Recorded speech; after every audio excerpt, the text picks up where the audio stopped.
नमस्कार। समाचार इंडिया के खास कार्यक्रम शख्सियत में आपका स्वागत है। मैं हूं आपके साथ दीपक कुमार। शख्सियत में आज हमारे साथ मौजूद हैं मानवाधिकार कार्यकर्ता मोहम्मद आतिफ, जिनसे हम नागरिकता संशोधन बिल को लेकर बातचीत करेंगे, क्योंकि नागरिकता संशोधन बिल को लेकर जगह जगह विरोध प्रदर्शन हो रहे हैं। चाहे वो उत्तर प्रदेश की बात की जाए या राजधानी दिल्ली की बात की जाए, इसको लेकर जगह जगह विरोध प्रदर्शन जारी है और पुलिस पर भी लाठीचार्ज हो रहा है। पुलिस लाठीचार्ज छात्रों पर कर रही है, जगह जगह विरोध प्रदर्शन हो रहा है, हिंसा हो रही है।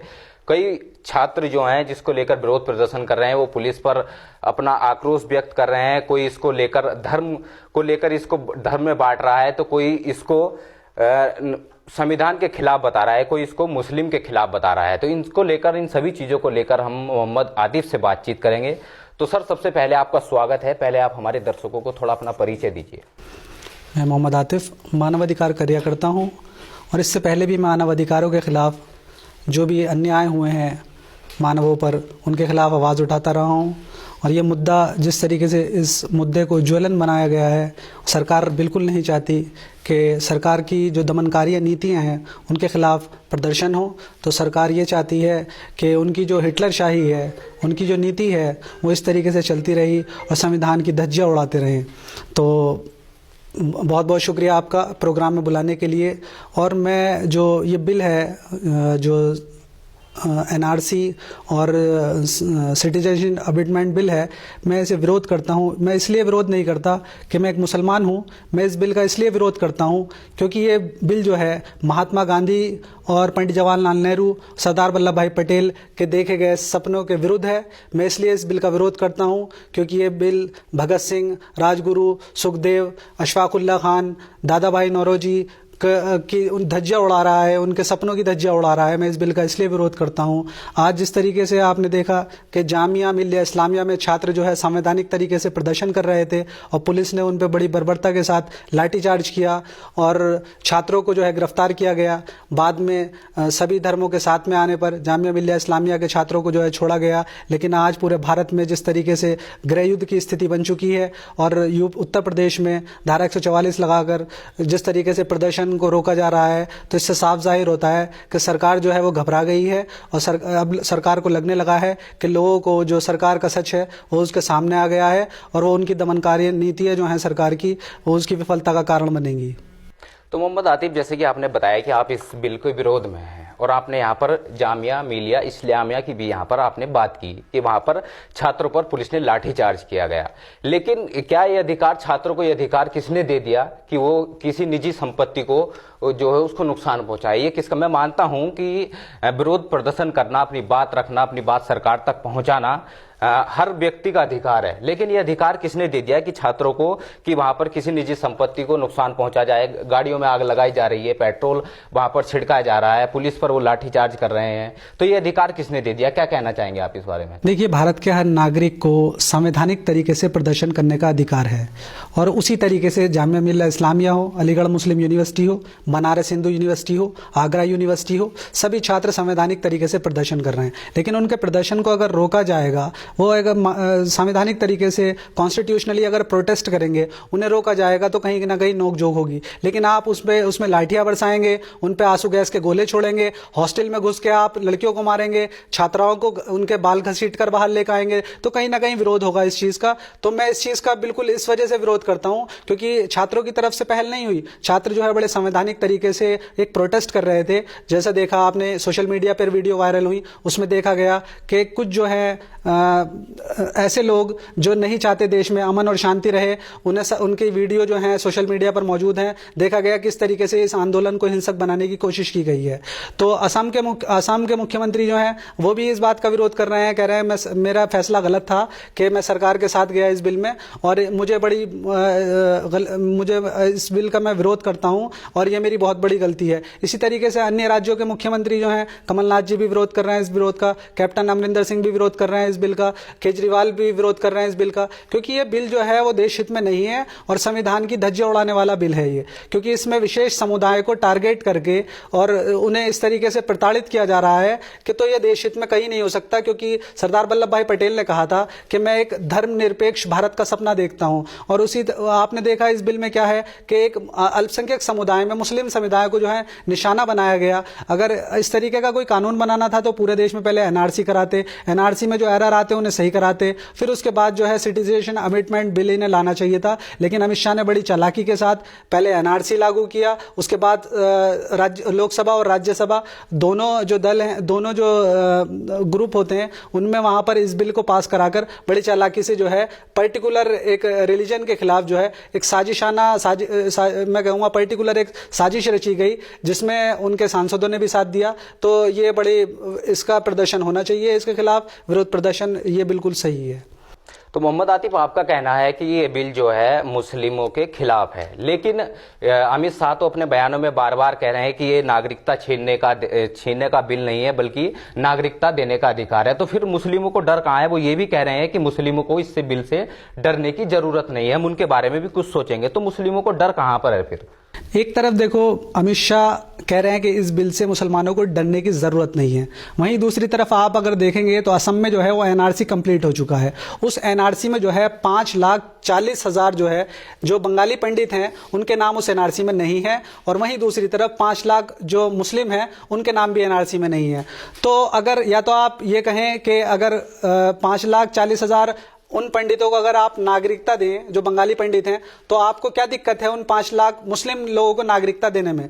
तो मैं यही कह रहा हूं, आपसे बार बार समझाने की कोशिश कर रहा हूं लोगों को भी, ये जो 5 लाख मुस्लिम हैं इन्हें डिटेंशन कैंप में डाला जाएगा, फिर कॉन्स्टिट्यूशन लड़ाई लड़ी जाएगी। तो ये एक साजिश है, इस साजिश को हमें समझना होगा, और ये इस साजिश को समझना इसलिए भी जरूरी है क्योंकि ये देश की अखंडता और एकता पर भी निशाना है, तो इसे समझना इसलिए जरूरी है। दूसरी बात, वो जो सिटीजन अमेंडमेंट बिल है उसमें उन जो बंगाली पंडित हैं उन्हें फायदा मिल जाएगा उस बिल का, उन्हें कोई डॉक्यूमेंट देना नहीं पड़ेगा, और वो उन्हें एक बाईपास रास्ता मिल गया के सिटीजनशिप लेने का भारत में, और मुसलमानों को जो है वो दर दर की टोकरें खानी पड़ेंगी। जिस तरीके से वो कह रहे हैं कि भारत के मुसलमानों को डरने की जरूरत नहीं है, मैं राज्यसभा में जो उन्होंने बयान दिया मैं उसे सुन रहा था और मुझे हिटलर की याद आ रही थी। इसी तरीके से एक बिल को हिटलर ने जर्मनी में 15 सितंबर 1935 को हिटलर एक बिल लेकर आए थे जर्मनी में, जिससे क्या हुआ उस बिल में जर्मनी यहूदी जो थे उनसे जर्मनी यहूदियों में जर्मन की उनकी सिटीजनशिप छीन ली गई थी। उसके बाद आपने देखा होगा एक नरसंहार हुआ था पूरा यहूदियों का, और द्वितीय विश्व युद्ध के रूप में हमने देखा कि 60 लाख यहूदियों को किस तरीके से मार दिया गया। तो मैं साफ तौर पे कहना चाहूंगा ये एक हिटलर शाही है, जिसका हमें सभी धर्मों के लोगों को एक साथ जो है बड़े शांतिप्रिय तरीके से और संवैधानिक तरीके से एक विरोध करना चाहिए। अच्छा, तो मैं आपसे यहाँ पर एक सवाल संविधान से जुड़ा होना लेना चाहूंगा कि समानता के अधिकार की यहाँ पर बात हो जाती है कि कहीं ना कहीं समानता के खिलाफ है, संविधान के खिलाफ है ये बिल।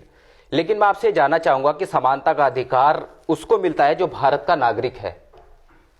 बिल में भी बार बार यही बात करी जा रही है कि भारत के मुसलमानों को डरने की कोई जरूरत नहीं है। यही तो मैं समझाना चाह रहा हूं। आप एक तरफ कह रहे हैं कि भारतीय मुसलमानों को डरने की जरूरत नहीं है, लेकिन असम की एनआरसी में आपने देखा कि फखरुद्दीन अली अहमद जो पूर्व राष्ट्रपति भी रहे हैं भारत के, उनके परिवार का नाम एनआरसी में नहीं है, तो मुसलमानों को क्या दर दर की ठोकरें नहीं खानी पड़ेगी? असम के जो पूर्व मुख्यमंत्री हैं उनका परिवार भी एनआरसी में नहीं है। जो बिल ये पास हुआ है वहां पर भारत के नागरिकों को, भारत के जो मुसलमान है उनको डरने की क्यों जरूरत है? क्योंकि जो उनको तो समानता यहाँ की मिलेगी, नागरिकता। मैं आपसे यही तो जानना चाह रहा हूँ, क्या फखरुद्दीन अली अहमद भारत के नागरिक नहीं थे?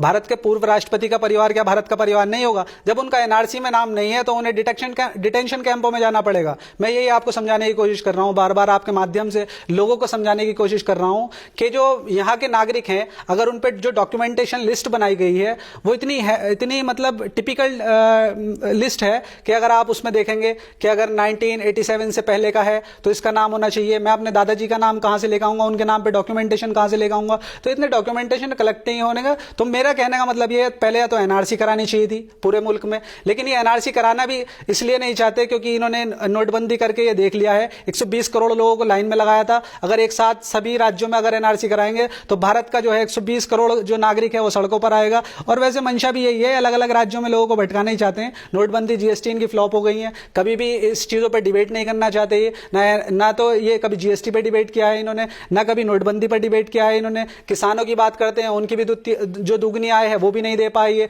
छात्र जो है वो आज आंदोलन कर रहे हैं, आपने देखा। और बेरोजगारों की समस्या जो है, आप जब में एक सवाल और है मेरा यहाँ पर कि आप ये कह रहे हैं कि यहाँ हम लोगों को जो है उन्हें लेकर आएंगे जो अल्पसंख्यक समुदाय के लोग हैं, चाहे वो पाकिस्तान के हों, बांग्लादेश के हों और अफगानिस्तान के हों।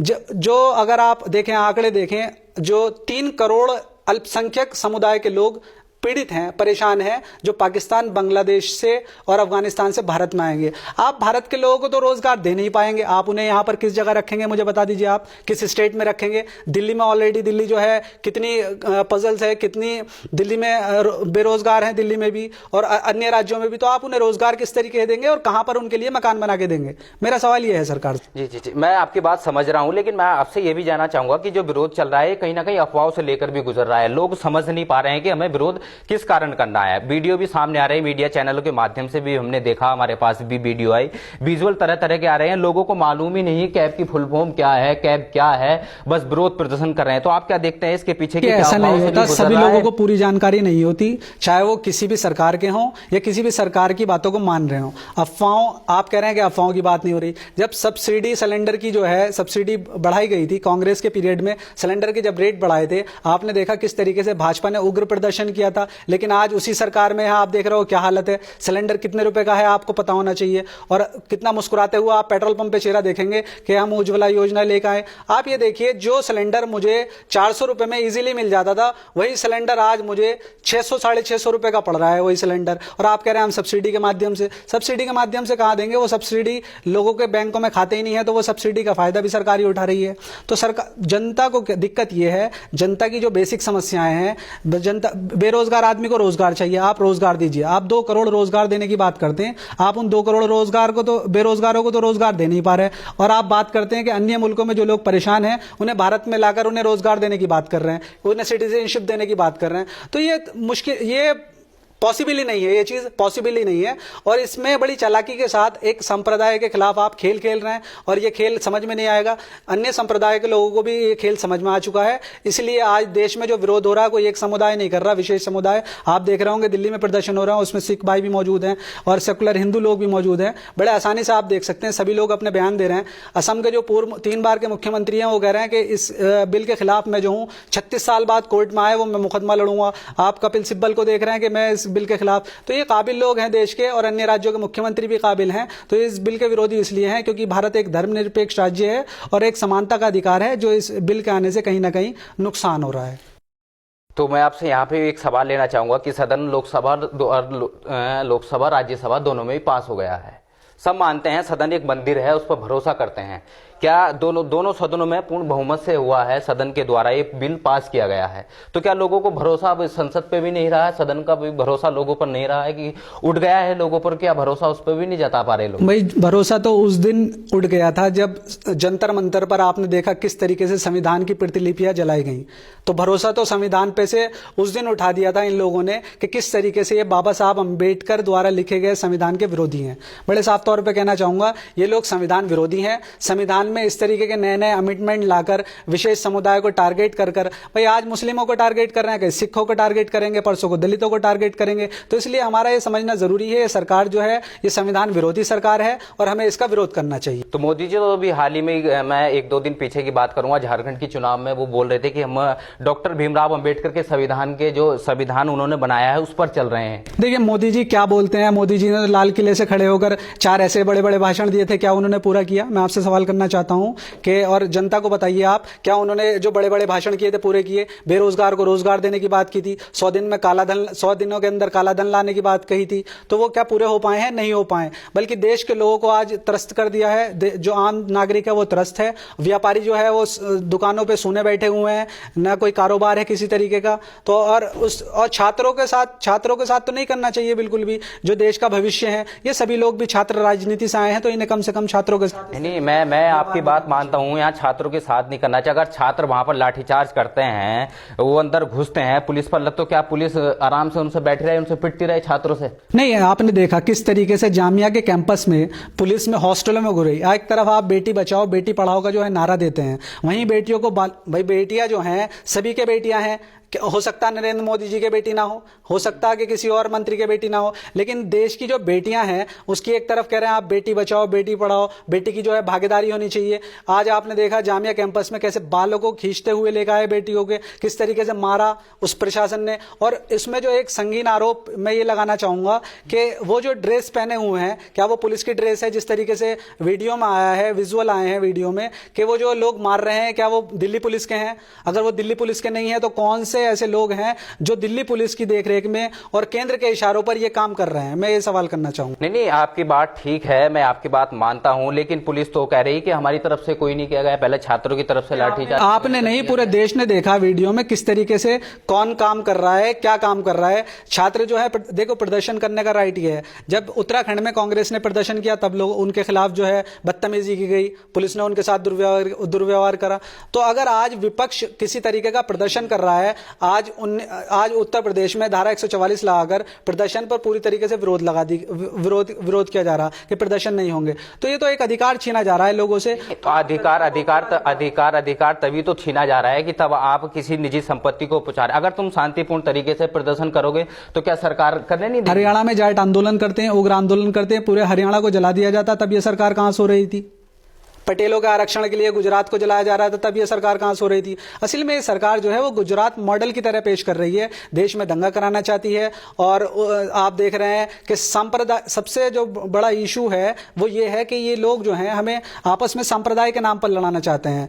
वो एक ऐसी मेजोरिटी बना दी गई है इन्होंने कि इन्हें क्या करो, हिंदू मुस्लिम के नाम पर लड़ा दो और ये लोग आपस में लड़ जाएंगे। क्योंकि 6 साल हो गए, 6 साल में भाजपा की अनगिनत योजनाएं ऐसी हैं जो विफल हैं पूरी तरीके से, तो उन पे तो इन्हें चर्चा नहीं करनी, लेकिन इन्हें क्या करना है कि 6 साल और हो गए, 4 साल और किसी तरीके से काट लेंगे, सत्ता भोग लेंगे। और इनकी जो मुख्य जो बिंदु हैं, जैसे बेरोजगार के मुद्दे पे चर्चा होनी चाहिए, जीएसटी पे। आज आप देख रहे हैं देश की जीडीपी क्या है, घटकर क्या हालत हो गई। 40 सालों में पहला ऐसा रिकॉर्ड है कि देश की जीडीपी घटकर कहां पर आ गई, जीडीपी का स्तर, इस पे कभी चर्चा नहीं होगी। ना वो चैनल दिखा पा रहे हैं कि इस पे क्या होना चाहिए। और क्या दिखा रहे हैं? ये दिखा रहे हैं कि छात्र प्रदर्शन, इस पे लाठीचार्ज। ये इस तरीके से भाई प्रदर्शन करना, एक संवैधानिक तरीके से प्रदर्शन करना या लिखना। आपने देखा कैसे आपके एक पत्रकार साथी को उठा लिया गया क्योंकि उसने टिप्पणी कर दी थी, इस तरीके से उस चीज को हटा दिया गया वहां से। तो ये जालसाजी है पूरी तरीके से, हिटलर चाहिए, जिसका हमें आपको सबको, सभी धर्मों के सांप्रदाय को, लोगों को इसका विरोध करना चाहिए पूरी तरीके से। क्योंकि कहीं ना कहीं आज अगर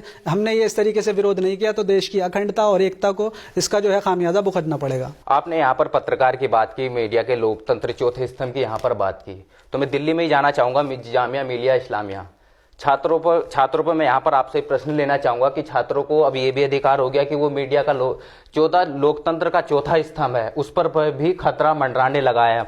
देखा है कि कैमरे तोड़े जा रहे हैं वहां पर छात्रों के द्वारा, क्या कहना चाहिए? आपने नहीं देखा किस तरीके से पुलिस ने बीबीसी की जो रिपोर्टर हैं, जो महिला थी, उनके साथ बर्बरता की? वो नहीं देखा आपने, वो नहीं दिखाई देगा आपको, उसे देखना चाहिए। ये जो वीडियो ये दिखाइए, आपके एनडीटीवी के अलावा कौन से ऐसे चैनल हैं जो सरकार के विरोध में जो सवाल कर रहे हैं, लोग उनके सवालों को जनता तक पहुंचा रहे हैं। तो हमें आपको जागरूक होने की जरूरत है। और मैं चाहता हूं आपसे कि देश का जो चौथा स्तंभ है, अगर इसे अपनी साख बचानी है तो जो सच्चाई है वो दुनिया के सामने प्रस्तुत करें, और भारत के नागरिकों को, कम से कम भारत के नागरिकों के सामने वो प्रस्तुत करें सच्चाई। और इस तरीके की अफवाहों और ह्यूमर से मैं लोगों से अपील करता हूं वो भी बचें किसी भी तरीके की अफवाह से। और हाँ, संवैधानिक तरीके से विरोध करें, क्योंकि ये जो बिल है वो जो संविधान विरोधी है। जो गांधी जी ने सपना देखा था, नेहरू जी ने सपना देखा था, लाल बहादुर शास्त्री ने सपना देखा था, सरदार वल्लभ भाई पटेल ने सपना देखा था, अशफाक उल्ला खान ने सपना देखा था, भगत सिंह ने सपना देखा था, राजगुरु ने सपना देखा था, वो उनके देखे गए सपनों को, उनके देखे गए सपनों के भारत की धज्जियां उड़ा रहा है पूरी तरीके से। तो मैं यही चाहूंगा कि संवैधानिक तरीके से इस बिल का विरोध करें। आतिफ जी, मैं आपको यहाँ पर रोकना चाहूंगा और आपसे जानना चाहूंगा कि आप हमारे दर्शकों को ये स्पष्ट कर दीजिए कि ये जो बिल पास हुआ है ये संविधान के खिलाफ कैसे है? आर्टिकल 14 का सीधा सीधा वायलेशन है, आर्टिकल 21, 25 का सीधा सीधा वायलेशन है, जिसमें भारत जो है वो एक धर्मनिरपेक्ष राज्य है और धार्मिक आधार पर सभी जो है लोगों को यहाँ पर रहने का अधिकार है जिस तरीके से। और दूसरी बात यह, मुसलमानों ने जो है इंडिया को बाई चांस नहीं चुना था, चॉइस चुना था। हमने जो भारत में रहना चुना था, मौलाना अबुल कलाम आजाद की वो तकरीर मुझे याद है कि हम जो है बाय चांस इंडियन नहीं है, बाय चॉइस इंडियन है। हमने खुद सुना है इस बात को जब मौलाना अबुल कलाम आज़ाद अपनी तकरीर कर रहे थे कि भारत के मुसलमानों ने भारत को जो चुना है वो अपने मर्जी से चुना है, तो हमारा अधिकार है भारत के ऊपर। तो भारत के मुसलमानों को इस तरीके से डराया जाएगा और इस तरीके से धमकाया जाएगा और किसी बिल को लाकर उन्हें डिटेंशन कैंप में डाला जाएगा और उन्हें मुकदमात में फंसाया जाएगा। तो ये बिल सीधा सीधा साफ दर्शाता है सरकार की नीति को, साफ दर्शाता है। और ये तो एक पूरी धींगा दांगी है पूरी तरीके से और हिटलर शाही है जिसके हम विरोधी हैं। तो आतिफ जी, मैं अब आपसे अंतिम सवाल लेना चाहूंगा कि जिस तरीके से विरोध प्रदर्शन हो रहा है, चाहे वो उत्तर प्रदेश की बात हो या असम की बात की जाए या दिल्ली की बात की जाए या पूरे देश की बात की जाए, तो जिस तरीके से विरोध प्रदर्शन हो रहा है, क्या इसी तरीके से विरोध प्रदर्शन होना चाहिए आपके नजरिए से? नहीं, ये मामला अब सुप्रीम कोर्ट चला गया है। सुप्रीम कोर्ट ने, आपने कल ही सुना होगा, सुप्रीम कोर्ट ने जो है केंद्र सरकार को नोटिस दिया है, भाई इसके बारे में विचार करो। यानी सुप्रीम कोर्ट को भी लग रहा है कहीं ना कहीं जो है खामियां हैं इस बिल के अंदर, जिसमें अमेंडमेंट किया जा सकता है और ये अमेंडमेंट करना पड़ेगा। या तो जो अल्पसंख्यक जो 6 लोगों का नाम दिए, 6 जो रिलीजियस लोग हैं उनके नाम दिए गए, तो या तो वहां इन्हें मुस्लिमों को ऐड करना पड़ेगा कि उन मुस्लिमों को भी ये अनुमति दें, या फिर इस बिल को पूरी तरीके से खारिज करना पड़ेगा। सुप्रीम कोर्ट ने इसमें इंटरफेरेंस कर दिया गया। इससे पहले भी सुप्रीम कोर्ट के 4 चीफ जस्टिस आपस में चर्चा करते हैं, एक खुले मंच पर चर्चा करते हैं, प्रेस कॉन्फ्रेंस करते हैं और कहते हैं देश का लोकतंत्र जो है खतरे में है। तो ये इतने काबिल लोग हैं, उन्हें भी लग रहा है देश का लोकतंत्र खतरे में है, कहीं ना कहीं इस सरकार की वजह से जो देश में कुछ हो रहा है गलत हो रहा है, इस अन्याय के खिलाफ आवाज उठानी पड़ेगी। और सुप्रीम कोर्ट के संज्ञान में यह मामला आ चुका है और हम लोग सभी लोग सुप्रीम कोर्ट का स्वागत करते हैं, चाहे वो बाबरी मस्जिद का मैटर हो, चाहे वो धारा 370 का मैटर हो। सुप्रीम कोर्ट ने जितने भी इससे पहले जो डिसीजन दिए हैं हमने सराहा है उन्हें और आगे भी सराहते रहेंगे। लेकिन भाजपा का देखिए, पॉलिसी देखिए भाजपा का एक विधायक कुलदीप सिंह सेंगर, पहले उसने एक युवती के साथ बलात्कार किया, बलात्कार करने के बाद उसके परिवार को मार दिया गया, उसके बाद उस पीड़िता के किस तरीके से अटैक किया गया और उसकी मृत्यु भी हो गई, उस पर कोई बयान नहीं आएगा, उस पर कोई बयान आपको चर्चा में नहीं देगा। मुद्दा क्या होना चाहिए? मुद्दा ये होना चाहिए कि उसे फांसी होनी चाहिए। इस मुद्दे से दूर रखा जा रहा है और जो न्यूज़ है वो इस तरीके से न्यूज़ को दिखाया जा रहा है कि जनता जो है बस इसी में उलझी रहे, हिंदू मुस्लिम में उलझी रहे, हिंदू मुस्लिम सिख ईसाई आपस में लड़ते रहें और यही इस तरीके से इन्हें बाकी के 4 साल पूरे करने हैं। तो ये थे हमारे साथ मोहम्मद आतिफ, जो होते हैं मानव अधिकार कार्यकर्ता, जिन्होंने हमारे सवालों का बाखूबी तरीके से उत्तर दिया। उनका मानना है कि ये बिल जो पास हुआ है ये संविधान के खिलाफ है, ये कहीं ना कहीं मुस्लिम के खिलाफ है, इससे कहीं ना कहीं संविधान भी खतरे में है। तो इसी कार्यक्रम के माध्यम से, शख्सियत के माध्यम से हम नए नए लोगों को शख्सियत के माध्यम से आपको रूबरू कराते रहते हैं। तब तक के लिए आप देखते रहिए समाचार इंडिया, खबर से लेकर असर तक।